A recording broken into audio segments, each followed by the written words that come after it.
Assalamualaikum warahmatullahi wabarakatuh. Para pemirsa yang budiman, alhamdulillahirrabbilalamin. Segala puja dan puji hanya milik Allah yang menciptakan kita, yang mengurus kita setiap saat, yang menggenggam setiap takdir, termasuk pertemuan kali ini. Pasti terjadi hanya dengan izin Allah. Namun selain izin juga semoga ridho. Artinya apa yang kita lakukan ini manfaat bagi dunia akhirat kita. Allahumma sholli ala Muhammad wa ala alihi wa ashabihi ajmain. Hadir bersama kita sekarang ini Kang Deddy, ada macam-macam Deddy di Indonesia ini. Ini Deddy Corbuzier ya. Assalamualaikum warahmatullahi wabarakatuh. Waalaikumsalam warahmatullahi wabarakatuh. Apa kabar, Pak? Alhamdulillah, siap. Masih ingat nggak ya dulu ikut pengajian tahun berapa? Ini banyak orang nggak tahu nih, ya. Ini banyak orang yang nggak tahu. Kayaknya sudah hampir 20 tahun yang lalu, 15-20 tahun yang lalu. Jadi banyak orang yang nggak tahu bahwa pada saat saya non-muslim, saya itu suka ikut pengajian AA Gym. Kalau AA Gym pada saat itu lagi pengajian di Jakarta. Jadi setiap kali lagi ada pengajian, AA Gym ada 4-5 kali dah. Saya tuh selalu ikut pengajiannya AA Gym. Dan saya seneng banget dengerin pengajiannya AA Gym. Yang menarik adalah pada saat lagi ada sholat, kayaknya pernah ada sholatnya juga gitu ya. Terus Agim ngomong gitu, nih bagi yang non muslim, Mas Deddy, itu saya ditunjuk gitu. Kalau mau keluar dulu, mau ngerokok dulu juga nggak apa-apa gitu. Terus jadi welcome banget gitu, welcome banget. Dan justru itu yang menarik buat saya karena itu yang akhirnya saya mengerti bahwa ajaran agama Islam tersebut indahnya seperti itu gitu. Nggak membeda-bedakan. Saya yang non muslim bisa masuk ke dalam masjid dengerin AA, itu kan luar biasa gitu loh. Itu yang membuat saya tertarik malah. Bukan karena disuruh, bukan karena dipaksa, tapi karena keterbukaan seorang AA Gym yang membuat orang-orang jadi, oh kita aja yang non-muslim aja bisa menikmati gitu. Menurut saya loh ya, menurut saya. Iya. Memang waktu itu saya juga lihat nih siapa ini. Oh ternyata ini yang suka sulap nih ya. Ingat nggak waktu dikasih peralatan sulap dulu? Oh iya. Karena juga dulu tukang sulap ya, cuman gagal aja, ketahuan aja. Suatu saat nyimpen uang gitu, disimpan ya zaman dulu gitu menghibur anak-anak. Tahu-tahu tuh lihat uangnya nggak ada, pas dibuka ada, gagal. Ketahuan ya. Memang tapi bukan... mungkin saya mau tanya, boleh nggak? Boleh, bebas ya. Kenapa pada saat itu saya non-muslim, lalu saya datang ke masjid, saya duduk, saya dengerin AA dan sebagainya. Kenapa buat AA malah itu sesuatu yang baik buat AA sendiri? Loh, kan Islam itu agama rahmatan lil alamin, membawa rahmat bagi seisi alam. Islam itu hadir bukan untuk orang Islam saja, tapi bagi siapapun, bukan hanya manusia, bahkan pohon, binatang, isi alam ini. Jadi karena saya Islam ini adalah karunia Allah, maka saya punya hutang kepada saudara-saudara yang belum Islam. Hutangnya apa? Satu, saya harus belajar jadi contoh bagaimana menjadi seorang Muslim yang lebih baik gitu ya, supaya kan orang nggak baca Quran, nggak baca hadis. Nah setidaknya dengan bertemu kita, oh ini pelajaran Islam walaupun kita belum ngomong apa-apa. Yang kedua, membantu orang lain bisa mengenal Islam. Karena perkara hidayah kan Allah yang menentukan. Ya. Nah itu menariknya, karena AA tidak pernah pada saat itu pun meminta saya atau nyuruh saya untuk mualaf atau menjadi muslim. Tidak pernah keluar kata-kata itu dari AA sama sekali. Iya, dan ternyata jadi kan akhirnya. Jadi dengan contoh ya intinya ya. Ya, jadi ada 3 kewajiban seorang muslim bagi yang lain. 1, jadi contoh. Membantu orang bisa melihat, oh ini Islam lewat perilaku kita, sikap kita. Kan Kang Deddy juga akhirnya melihat begitu ya, oh Islam begini, ya kan? Kalau semuanya langsung nasihat ya tidak mudah. Yang kedua, kita bisa ud'u ila sabili rabbika bil hikmah, menyerunya dengan cara yang hikmah, yang baik gitu ya. Kalaupun berbeda pendapat, tetap harus dengan cara yang baik. Dan yang ketiga, mendoakan. Karena membulak-balik hati itu bukan urusan kita, itu urusan Allah. Kita tidak bisa membulak-balik hati siapapun. Tahu juga tidak hatinya di mana seperti apa, ya kan? Iya benar-benar, benar. Setuju, setuju. Ya, lebih bahagia nggak sekarang? Lebih enak, lebih enteng? Apa yang berubah di dalam ini? Lebih senang ya pasti lebih senang. Terus karena ya tahulah saya dari dulu teman-teman saya 90% Muslim gitu ya. Teman-teman saya Muslim 90%. Jadi lebih lebih dekat dengan mereka juga, lebih banyak saudara, terus lebih tenang juga, lebih lebih lebih banyak hal lah yang saya dapetin itu lebih banyak hal pastinya. Kemarin tuh rencananya mau umroh. Ya, udah daftar belum? Tapi niat udah sampai, ikhtiar sudah sampainya belum takdirnya. Tenang aja, semuanya ada waktunya. Ya, Iya makanya. Tapi ngomong-ngomong masih menikmati ya. masih sulap nggak sekarang? Masih Ini kadang-kadang mah kalau buat teman-teman doang atau buat hiburan orang-orang ya. gitu, nggak bisa hilang lah itu karena udah dari dulu memang pesulap. Jadi tetap main, cuman saya tuh nggak mau dibayar gitu. Jadi kalau saya main tuh kalau saya lagi pingin saya main karena nah itu kayak keikhlasan. Saya tuh sempat mengalami ketika saya bermain sulap itu saya udah nggak bertujuan untuk menghibur orang, tapi bertujuan untuk cari duit. Terus saya kehilangan seninya. Jadi ketika saya menyatakan saya berhenti itu saya berhenti profesional dengan harapan bahwa kalau saya main karena saya senang, karena saya ikhlas dan saya senang dan saya ingin hibur orang. Makanya ada tuh Membahagiakan orang. membahagiakan orang ya gitu. Salah Masih lah. satu amalan, salah satu amalan utama dalam Islam adalah memberikan kebahagiaan bagi orang lain. Ini salah satu amalan yang tinggi sekali pahalanya. Dan ya tapi dikasih tahu aja bahwa ini tuh adalah untuk menghibur bukan untuk ngebohongin gitu kan. Karena yang dikasih kaca itu kaki jadi wah kaki ngangkat Terbang. padahal ada cermin. Tapi zaman itu banyak yang mengatakan itu jin. Iya, ya karena kurang ngerti lah ya. Iya bener, ya nggak Baik, bisa disalahin juga. nah, jadi sekarang ini kan Ya Allah nakdirkan episode demi episode ya perjalanan hidup. Ada waktu-waktunya nih perjalanan tuh ya.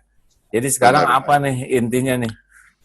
Fokusnya apa kegiatan tuh selain di hitam putih itu?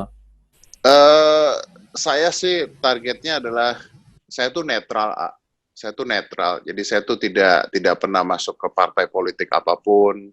Saya tidak pernah mencoba untuk berpatok mendukung satu atau dua orang. Gitu. Jadi saya tuh kepingin banget menjadi sebuah sosok atau media yang bisa menyuarakan rakyat di hal yang netral. Jadi apapun itu, mau positif, mau negatif, saya bersifat netral karena saya lihat bahwa sekarang banyak sekali media atau orang-orang yang sulit untuk berada di posisi netral di zaman sekarang gitu. Nah, saya berusaha untuk bisa menjadi seseorang atau bisa jadi media yang sangat amat netral di dalam segala hal. Itu yang pasti. Dan yang kedua, kalau pertanyaannya kerjaan saya targetnya itu. Kalau yang kedua, kalau dalam hidup, yang pasti kemarin itu mau umroh nggak jadi gitu ya. Tapi udahlah itu kita bahagia aja kita lupakan. Tapi dalam hidup yang pasti saya pengen lihat anak saya besar, saya pengen lihat anak saya berhasil, saya pengen lihat anak saya bisa berguna buat masyarakat karena saya ngelihat bahwa saya mencoba diri saya bisa berguna buat masyarakat dan akan menjadi sebuah kebanggaan kalau saya punya anak yang satu-satunya ini bisa berguna buat masyarakat dan ini yang lagi kita didik sekarang. Itu sih target bangetnya itu. Oh ya, tapi ngomong-ngomong tentang netral, kalau baik buruk mah nggak bisa netral ya kan? Iya benar. Kalau netral kita jadi nggak jelas. Benar Kalau benar. baik buruk kita harus milih yang baik, nggak bisa enggak, betul tidak? Iya betul. Iya kalau baik buruknya memang nggak bisa netral. Netralnya dalam pengertian bahwa saya punya media di mana orang bisa berpendapat lah gitu ya kita dengarkan tapi biar masyarakat yang menilai gitu. Karena kalau saya Ya, mau menilai kan sama seperti AA. Kalau saya menilai nanti siapa kita menilai orang gitulah biar masyarakat yang bisa melihat itu siapa gitu. iya, mengerti. Ya, tapi komitmen kita kan adalah tetap untuk jadi kebaikan, benar kan? Tetap untuk jadi kebaikan, yang pasti untuk kebaikan. Ya untuk bangsa dan negara ini menurut saya bahwa Indonesia ini negara yang luar biasa hebat. Cuman di Indonesia negara yang punya Pancasila, agamanya ada 6 diakui, rukun. Ya ada beberapa hal negatif, tapi semua negara seperti itu ya. Kita inilah AA Gim contohnya adalah orang-orang yang bisa ngebangun bangsa ini jadi lebih baik ke depannya. Jadi memang kata kuncinya adalah bahwa hidup ini kan cuma sekali dan sebentar. Seperti apa sih Islam memandang hidup ini? Sebetulnya kalau disederhanakan tuh cuma dua kuncinya, Kang Deddy, ya. Satu, hati kita betul-betul menjadi hamba Allah. Karena ada orang yang hidupnya tuh hamba harta, hamba gelar, hamba jabatan, hamba popularitas, hamba kekaguman orang, yang dia memang mengabdinya ke sana. Nah, itu tidak bahagia. Nah, kita akan betul-betul, mungkin kita diberi kedudukan, popularitas, dan segala dunia gitu, tapi itu kita sadar bahwa itu bukan Tuhan saya, itu pelayan saya untuk mengabdi kepada Tuhan saya. Nah, banyaknya orang kebalik, dia jadi hamba popularitas, hamba gelar, hamba penampilan, oh banyak. Dan itu pun udah pernah rasakan, hidup kayak gitu capek ya. Tapi mereka merasa bahagia kan, mereka merasa bahagia. Yang jadi hamba itu nggak bisa bahagia semu. Aslinya tidak akan pernah tenang karena dunia ini kan tidak diciptakan menenteramkan. Jadi dunia berikut isinya ini hanya memuaskan lahiriah, tapi hati nggak pernah puas. Itulah sebabnya yang punya kekayaan itu tetap aja tidak bisa beli ketenangan, ya kan? Iya benar. Kalau mau jujur ya, kan pernah ngobrol juga dengan siapa tuh, Bang Hotman. Harus cerita juga itu, wah, katanya walaupun cincinnya sebesar apa gitu ya, tetap nggak kebeli bahagia dengan cincin ya. Karena hati ini bahagia itu kalau kita hanya jadi hamba Allah. Jadi kalau kita mungkin ada yang takdirnya populer seperti Kang Deddy dan yang lain-lain, ada yang takdirnya kaya, itu udah Allah kasihlah sebagai ujian. Apakah digunakan ini mendekat ke Allah atau tidak. Dan yang kedua nih, satu, kita jadi hamba Allah kepada pencipta kita. Dan yang kedua, kepada ciptaan kita rahmatan lil alamin. Makanya dalam Islam khairun nas anfa'uhum linnas. Sebaik-baik manusia itu manusia yang paling banyak manfaatnya. Nah, inilah mengapa kita belajar, kenapa kita berlatih, kenapa kita apapun supaya manfaat. Gitu ceritanya yang pahami. Iya sih, benar sih ya. Itu badan jadi segede gitu ceritanya gimana? Itu kan dulu nggak segede ini ya. Kan dulu sempat diet sampai kurus. Dari 100 kilo turun ke 69 kilo. Habis 69 kilo dilihat-lihat orang pada mikir, lu ngobat ya? Pada begitu, Jadi udah digedein lagi aja. Gedein dengan badan segede gini, dengan virus gimana bisa melawan virus? Tidak. Itu dia sekarang ya, ternyata otot kawat balung besi leher beton tetap kita oleh Allah dikasih virus aja jadi kepikir kelemahan kita, benar? Iya benar. Memang ini virus nggak mengenal siapapun, nggak kenal orang, nggak kenal jabatan, nggak kenal siapa. Saya juga bingung. Dan mungkin nggak kenal dosa orang juga gitu. Siapa yang bisa kena? Orang baik juga bisa kena sekarang. Gimana itu? Oh, gini ceritanya. Ini virus ini ciptaan Allah ya. Adalah manusia yang bisa bikin virus, nggak ada. Manusia tuh doif, lemah. Allah ciptakan virus. Dalam Islam bahwa ciptaan Allah tuh yusabbihu lahu ma fis samawati wa ma fil ardh, bertasbih. Bertasbih, kucing bertasbih, pohon, angin, nah semuanya itu memuji dan mengagungkan Allah. Nah, virus ini tidak bahaya kecuali dengan izin Allah. Nah, siapa yang kena itu bukan keinginan virus. Virus nggak ngerti dia harus kena siapa, ya nggak? Tapi ditetapkan Allah. Nah, ada yang juga orang-orang baik, orang-orang soleh. Nah, kepada orang baik itu, hikmahnya satu, jadi penggugur dosa. Jadi orang yang kena, dia baik, kena habis nanti dosanya tuh. Kalau memang takdirnya sembuh, dia akan pasti sembuh nanti. Tapi dosanya udah habis, pahalanya udah banyak, ya. Karena ada dosa yang tidak bisa rontok kecuali dengan sakit. Ada derajat yang bisa tinggi, dia tuh Allah ingin ngangkat derajat, tapi ibadahnya standar. Tapi Allah akan ngasih pahala, kasih penyakit atau difitnah atau apalah ya, cobaan dunia untuk membuat dia punya pahala yang masuk ke derajat ini. Nanti kalau ditakdirkan meninggal, gimana nih dengan COVID? Ya nggak apa-apa. Meninggal itu kan cuma satu sebabnya. Karena sudah waktunya tiba. Jadi kalau yang belum waktunya meninggal, bunuh diri juga nggak mati-mati. Masih ingat kan? Yes. Yang di Cimahi berbaring di rel kereta api, tetap aja hidup. Karena salah relnya. Ya begitu. Dia berbaringnya di mana aja. Tapi kita sebagai ciptaan Allah juga tetap harus ikhtiar juga ya. Ya maksudnya kita nggak boleh nganggap remeh itu juga, harus tetap menjaga kesehatan gitu dong Ayah. Masalahnya belum selesai penjelasannya, ya dengerin dulu. Oh iya. Jadi itu pekerjaan hati, yakin bahwa yang menentukan Allah. Nah sekarang kita dikasih akal juga, hukum-hukum sunatullah. Bahwa kalau kita ini, nanti kena ini, kalau kita naik, tidak hati-hati jatuh, itu juga punya kewajiban. Jadi tidak cukup kita mengatakan, saya tidak takut virus, saya hanya takut ke Allah. Oh itu bukan masalah diomongin, ya nggak? Itu masalah di hati. Nah, kalau ada singa, berani nggak ngomong yang sama? Saya nggak takut singa, saya takut ke Allah. Tetap aja dia diterekam. Nah, jadi bagi kita, protokol kesehatan, physical distancing itu amal soleh. Ikhtiar yang maksimal ini sebuah ibadah. Perkara udah physical distancing terus kena, ya udah ridho, ya sambil berobat gitu. Jadi ini ada kewajiban untuk yakin, ini ada kewajiban untuk menyempurnakan ikhtiar, jadilah indah gitu. Hebatnya ikhtiar, tidak boleh kita bersandar kepada ikhtiar seakan-akan kalau udah gini pasti selamat, tidak boleh. Yakinnya ke Allah, tidak boleh mengabaikan ikhtiar. Indah kan? Jadi berjalan bersamaan ya. Iya, jadilah indah. Ya, sebenarnya itu udah diajarin dari kita kecil ya, ya. Maksudnya di ajaran sekolah manapun mengatakan berdoa dan bekerja. Kan contohnya begitu, sebenarnya. Iya, benar. Cuman ya tidak semua orang punya keyakinan seperti itu. Ya nggak? Kalau nggak yakin ya jadi stres sekali. Termasuk rezeki. Coba gimana nih lagi social distancing ini?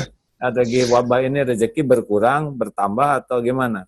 Wah, rezeki pasti berkurang karena acara TV juga lagi di stop. Terus lagi itu saya tuh punya usaha gym juga lagi di stop juga kemarin. Pegawai-pegawai masih kita bayar, belum ada yang kita PHK. Karena tabungan juga masih ada. Jadi maksudnya ya mungkin begini, mungkin inilah ajaran orang tua zaman dulu bahwa kita harus gemar menabung, contohnya begitu. Jadi saya tuh bukan orang yang spend uang untuk beli macam-macam barang-barang mewah dan sebagainya. Rumah saya juga kecil, dari dulu tinggalnya di sini terus, nggak pindah-pindah. Jadi, yang di itu kan di Bintaro kan? Iya, nggak pindah. Udah berapa puluh tahun saya nggak pindah. Yang di depannya ada mobil itu tuh yang iya kan tahu. Akan lewat ke sana ya nggak? Oh ini Dedi.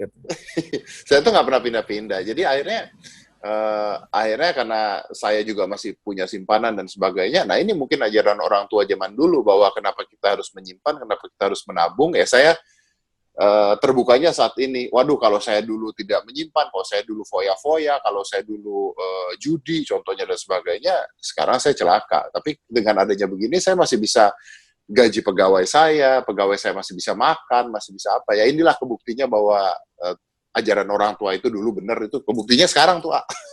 Nah, mau ditambah nggak ajarannya? Ayo, boleh. Jadi benar menabung itu. Memang Allah kan nyiapin rezeki.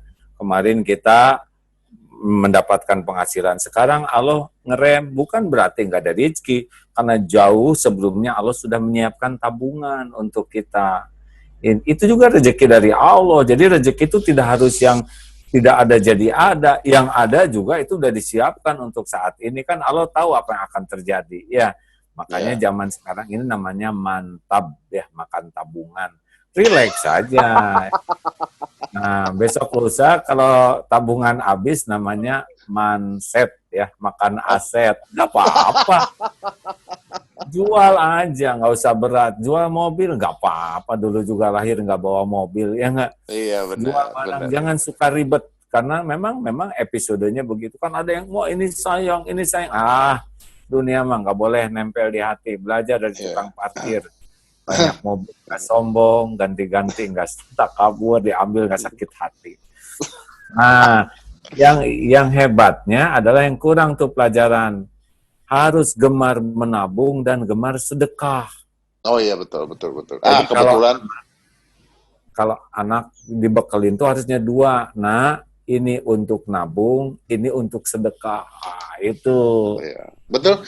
Kebetulan saya juga ya nggak ngomong-ngomong juga ya, kalau kita sedekah kan ya, maksudnya ya banyak lah orang-orang yang sama ini dibantu, dan contohnya begini ya, seperti memikirkan pegawai kita pada saat ini itu juga termasuk sedekah menurut saya, karena penghasilan nggak ada sebenarnya dari ada berapa kantor, ada berapa usaha yang saya jalankan, penghasilan udah nggak ada, tapi kita harus mikirin ini orang-orang nggak makan ya kalau kita nggak bantu mereka gitu.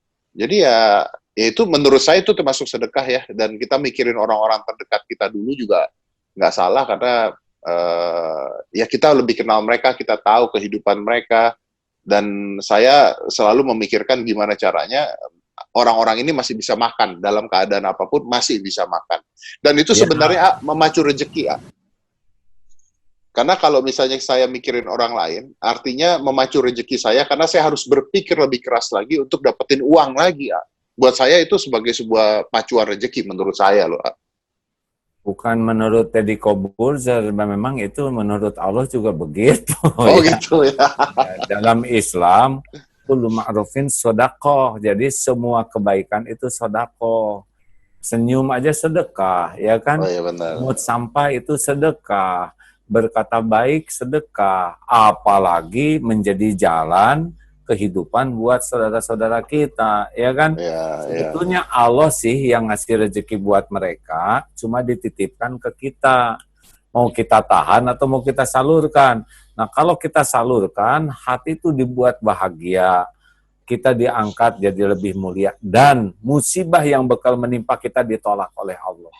Amin. Gitu. Sedekah tuh penolak bala, masya Allah. Senyum aja sedekah tuh ya. Oh iya, dalam Islam tuh semua kebaikan, bahkan suami istri aja dianggap sedekah tuh bergaul tuh. Iya. Iya. Jangan ngomongin suami istri dong. Oh iya, maaf. Nah ini saya maaf. Anggap aja jadi doa atulah ya.